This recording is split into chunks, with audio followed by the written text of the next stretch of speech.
dalgan yarana fani dünyaları kaldırıp ata gitti beden orana. Gaflet meni Xudayım, Rabbim hinnen gene hırayım.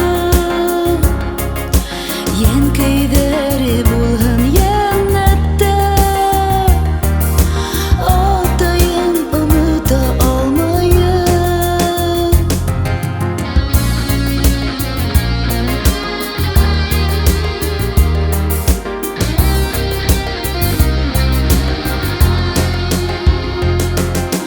Yıllar öte kiri qaytmasqa, hinde gittin bit мәңгілікке. Бар bulmuşuna мәхрүм болып, biz қалдық инде ғұмірлікке. Ғафу ет мені Xudayым, Rabbim hinnen gene hırayım. Yen keyderi bulğun yennette, atayım unuta almayım.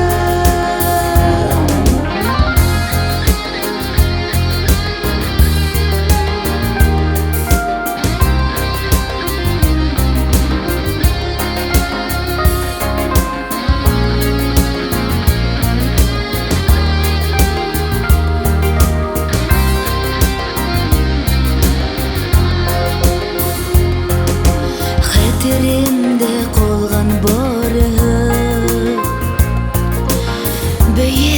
beyiklerge segenim. Gel sır tavuştardı işitip, arkamdan yaratıp heygenim.